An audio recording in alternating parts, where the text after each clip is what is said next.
ಸೃಷ್ಟಿಯಲ್ಲಿ ಮಾನವ ಅದ್ಭುತ. ಹೊರಗಡೆ ಎಷ್ಟೇ ಅದ್ಭುತಗಳು ಇದ್ರೂ ದಿನ ದಿನ ಏನೇನೋ ಎಕ್ಸ್ಪ್ಲೋರ್ ಮಾಡ್ತಿದ್ರು, ಇದನ್ನು ಎಕ್ಸ್ಪ್ಲೋರ್ ಮಾಡೋದೊಂದೇ ಬಹಳ ದೊಡ್ಡ ಒಂದು ಎಕ್ಸ್ಪ್ಲೋರೇಷನ್. ಸಾಹಸ ಬೇಕು. ಮಾನವನಲ್ಲಿ ಗಂಧರ್ವ ಲೋಕವೇ ಇದೆ, ಸ್ವರ್ಗಲೋಕವೇ ಇದೆ, ಪ್ಯಾರಡೈಸ್ ಇದೆ ಒಳಗಡೆ. ಅದನ್ನು ಕಂಡ್ಕೊಳ್ಳೋಕ್ಕೆ ನಾವು ಜನ್ಮ ತಗೊಳ್ತಾನೇ ಇರಬೇಕು. ಅದು ಕಂಡ್ಕೊಂಡಿದ್ದ ದಿವಸ ನಾವಿಲ್ಲಿರೋದೇ ಇಲ್ಲ. ಅದರಿಂದ ಕಂಡ್ಕೊಳ್ಳೋ ಪ್ರಾಸೆಸ್ನಲ್ಲೇ ಇಷ್ಟೊಂದು ಅದ್ಭುತಗಳು, ಅನುಭವಗಳು ಆಗುತ್ತೆ. ಉದಾಹರಣೆಗೆ ಗಂಧರ್ವಗಾನ, ಮ್ಯೂಸಿಕ್ ಅಂತ ಹೇಳ್ತಾರೆ. ಎಲ್ಲಿಂದ ಬಂತು ಮ್ಯೂಸಿಕ್? ಆಕಾಶದಿಂದ ಬರಲಿಲ್ಲ. ಈ ಚಿದಾಕಾಶದಿಂದ ಬಂದಿದ್ದು ಮ್ಯೂಸಿಕ್. ಆಕಾಶಕ್ಕೆ ತಲುಪ್ತು. ಚಿದಾಕಾಶದಲ್ಲಿ ನಾವು ಕೇಳ್ಬೋದು, ಧರಾಕಾಶದಲ್ಲಿ ಅನಾಹತದ ನಾದದಲ್ಲಿ ಕೇಳ್ಬೋದು ಮ್ಯೂಸಿಕ್. ಕೇಳಿದ ಮನುಷ್ಯ ಮ್ಯೂಸಿಕ್ಕನ್ನು ಹೊತ್ಕೊಂಡೇ ಹೋಗ್ತಾ ಇದ್ದಾನೆ. It's a beautiful instrument. ಮನುಷ್ಯ full of vibration, full of throbbing sensations. ಒಂದು ಅದ್ಭುತವಾದ ಒಂದು ಚಿತ್ರಣ. ಮನುಷ್ಯ ಒಂದು ರೀತಿ ಖುಷಿ ಆಗುತ್ತೆ, ತಿಳ್ಕೊಳ್ಳೋಕ್ಕೆ ಖುಷಿ ಆಗುತ್ತೆ. ಅವನಲ್ಲಿ ವೇದಗಳಿದೆ, ವೇದ ಮಂತ್ರಗಳಿದೆ, ಬೀಜ ಮಂತ್ರಗಳಿದೆ, ಅದರ ವೈಬ್ರೇಷನ್ಸ್ ಇದೆ, ನಾದ ಇದೆ. ಆಲ್ ಮ್ಯೂಸಿಕಲ್ ನೋಟ್ಸ್, ಸರಿಗಮ ಎಲ್ಲ ಇಲ್ಲಿಂದನೇ ಹುಟ್ಟಿರೋದು. ಎಲ್ಲ ಅಕ್ಷರಗಳು ಕೂಡ ಒಳಗಡೆನೇ ಇದೆ.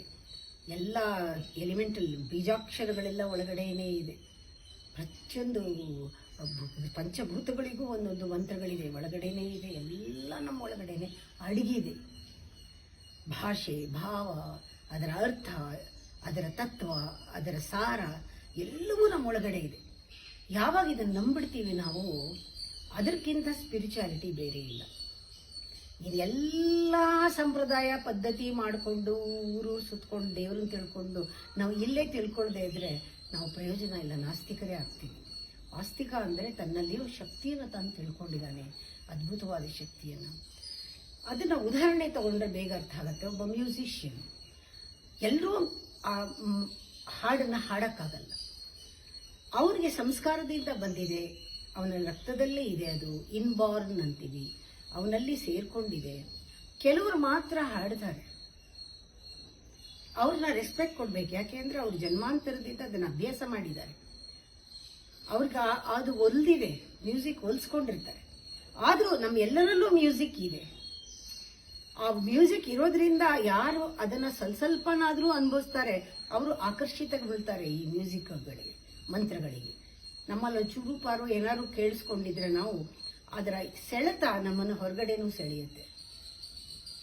ಆದರೆ ಹೊರಗಡೆ ಮ್ಯೂಸಿಕ್ ಹೇಳೋರೆಲ್ಲ ಒಳಗಡೆ ಮ್ಯೂಸಿಕ್ನ ಅಷ್ಟು ಜನ ತಿಳ್ಕೊಂಡಿರಲ್ಲ. ಯಾರೋ ಒಬ್ಬ ಡಿವೈನ್ ಮ್ಯೂಸಿಕ್ ಯಾರು ಹಾಡ್ತಾನೆ ಅವನು ನಮ್ಮ ಟ್ರಾನ್ಸ್ ಕರ್ಕೊಂಡು ಹೋಗ್ಬೋದು, ಮೆಡಿಟೇಷನ್ ಕರ್ಕೊಂಡು ಹೋಗ್ಬೋದು. ಅದರಲ್ಲೂ ವಿಶೇಷವಾಗಿ ಸಾಧನೆ ಮಾಡಿರೋರು, ಅವರು ಮಂತ್ರಗಳನ್ನ ಸಾಧನೆ ಮಾಡಿರೋರು ಕೂಡ ನಮ್ಮನ್ನು ಮನಸ್ಸಿಗೆ ಅತೀತವಾಗಿ ಕರ್ಕೊಂಡು ಹೋಗೋ ಶಕ್ತಿ ಇದೆ ಅವರಿಗೆ. ಒಳಗಡೆ ಅಷ್ಟೊಂದು ಮ್ಯೂಸಿಕ್ ಒಳಗಡೆ ಇದೆ. ಆ ಮ್ಯೂಸಿಕ್ಗೆ ಯಾವ ಇನ್ಸ್ಟ್ರೂಮೆಂಟು ಬೇಡ. ಹೊರಗಡೆ ಮ್ಯೂಸಿಕ್ ಆದರೆ ನಾವು ಕೈ ಆಡಿಸ್ಬೇಕು, ಆ ಸ್ಟ್ರಿಂಗ್ನಲ್ಲಿ ಇದನ್ನು ಒಂದು ಶಕ್ತಿಯನ್ನು ಕೊಟ್ಟು ಅದರ ಮೇಲೆ ಆಡಿಸಿದ್ರೆ, ಬೆರಳುಗಳು ಆಡಿಸಿದ್ರೆ ಅದು ಶಬ್ದ ಬರುತ್ತೆ. ಒಳಗಡೆ ಇದಕ್ಕೆ ಇನ್ಸ್ಟ್ರೂಮೆಂಟೇ ಬೇಡ, ಅದು ಒಳಗಡೆ ಇದೆ. ಅದೇ ನಮ್ಮ ಲೈಫು. ಅದು ಹೇಗೆ ಅನಾಹತ ಶಬ್ದ ಅಂತ ಹೇಳ್ತಾರೆ, ಅದು ಸೌಂಡ್ಲೆಸ್ ಸೌಂಡ್. ಅದು ಒಳಗಡೆ ಆ ಹೃದಯ ಅಂತರಾಳದ ಗುಹೆಯಿಂದ ಬರುತ್ತೆ ಶಬ್ದಗಳೆಲ್ಲವೂ ಕೂಡ. ಇದಕ್ಕೆ ಯಾವ ಟ್ರೈನಿಂಗೂ ಬೇಡ, ಯಾವ ಎಕ್ಸ್ಪರ್ಟೈಸು ಬೇಡ, ಅದಕ್ಕೆ ಯಾವ ಟ್ಯೂನಿಂಗೂ ಬೇಡ. ಆ ಟ್ಯೂನಿಂಗ್ ಏನಂದರೆ ನೀವು ಅದ್ರ ಜೊತೆ ಕನೆಕ್ಟ್ ಆಗಿ ಅದನ್ನ ಒಳಗಡೆ ಇರೋದನ್ನು ಕೇಳಕ್ಕೆ ಶುರು ಮಾಡೋದೇ ಟ್ಯೂನಿಂಗ್. ಕನೆಕ್ಷನ್ ವಿತ್ ಗಾಡ್ ಅದು ನಿಮ್ಮಲ್ಲಿ ಆದ್ರೇ ಅದು ಕೇಳಿಸೋದು. ಇಂಥ ಗ್ರೇಟ್ ಮ್ಯೂಸಿಕ್ಕು ಹೊರಗಡೆ ಯಾವ music, any kind of music, ಅದಕ್ಕಿಂತ ಈ ಸ್ಪಿರಿಚುವಲ್ ರಿದಮ್ ಅಂತಾರಲ್ಲ, ಅದಕ್ಕಿಂತ ಬೇರೆ ಮ್ಯೂಸಿಕ್ ಇಲ್ಲವೇ ಇಲ್ಲ. ಅದು ಬೆಸ್ಟ್ ಮ್ಯೂಸಿಕ್. ಅದು ನಮ್ಮ ಹಾರ್ಟ್ ಬೀಟ್ ಪ್ರಾರಂಭ ಆಯ್ತಲ್ಲ, ಆವಾಗಲಿಂದ ನಮ್ಮೊಳಗಿದೆ. ಅದಕ್ಕೂ ಮುಂಚಿಂದ ಇದೆ ಅಂತ ಹೇಳ್ಬೋದು. ಯಾಕೆಂದರೆ ಹಾರ್ಟ್ ಬೀಟ್ಗಿಂತ ಒಂದು ರಿಯಲ್ ಹಾರ್ಟ್ ಇದೆ, ಫಿಸಿಕಲ್ ಹಾರ್ಟ್ ಅಲ್ಲ. ಅದನ್ನು ದಹರಾಕಾಶ ಅಥವಾ ಅಂತರಂಗ ಅದು ಆಂತರ್ಯ, ಅದಕ್ಕೆ ಅಂತಃಕರಣ ಅಂತ ಹೇಳ್ತಾರೆ. ದ ಸಟಲ್ ಹಾರ್ಟ್ ಥ್ರಾಬಿಂಗ್ ಏನಿದೆ, ಜೀವ ತುಡಿಯೋದು, ಅದು ತುಡಿಯುತ್ತೆ, ಅದು ಮಿಡಿಯುತ್ತೆ. ಆ ಮ್ಯೂಸಿಕ್ ಅದರಿಂದ ಬರುತ್ತೆ. ಅದಕ್ಕೆ ನಾವು ಸೂಕ್ಷ್ಮವಾಗ್ತಾ ಆಗ್ತಾ ಇಂಥ ಹೊರಗಡೆಯಿಂದ ಮ್ಯೂಸಿಕ್ನ ಡಿವೈಸ್ ಆಗಿ, ಮಂತ್ರಗಳನ್ನ ಡಿವೈಸ್ ಆಗಿ, ಹೊರಗಡೆಯಿಂದ ನಾವು ಹೇಳುವಂಥ ರಿಸೈಟ್ ಮಾಡುವ ಓಂಕಾರವಾಗಲಿ, ನಾದವಾಗಲಿ ಎಲ್ಲ ಹೊರಗಡೆಯಿಂದ ಮಾಡೋದಷ್ಟು ಅಭ್ಯಾಸವು ನಮ್ಮ ಒಳಗಡೆ ಕರ್ಕೊಂಡು ಹೋಗುತ್ತೆ. ಒಳಗಡೆ ಇದನ್ನು ಪರಿಚಯ ಮಾಡ್ಕೊಳ್ಳೋಕ್ಕೆ, ನಾವು ನಮ್ಮಲ್ಲೇ ಪರಿಚಯ ಮಾಡ್ಕೊಳ್ಳೋಕ್ಕೆ ಇದೆಲ್ಲ ಸಹಾಯ ಮಾಡುತ್ತೆ. ಅದರಿಂದ ಯಾರು ಸೂಕ್ಷ್ಮವಾಗಿರ್ತಾರೆ ಅವರು ಇಂಥದಕ್ಕೆಲ್ಲ ಆಕರ್ಷಿತರಾಗ್ತಾರೆ.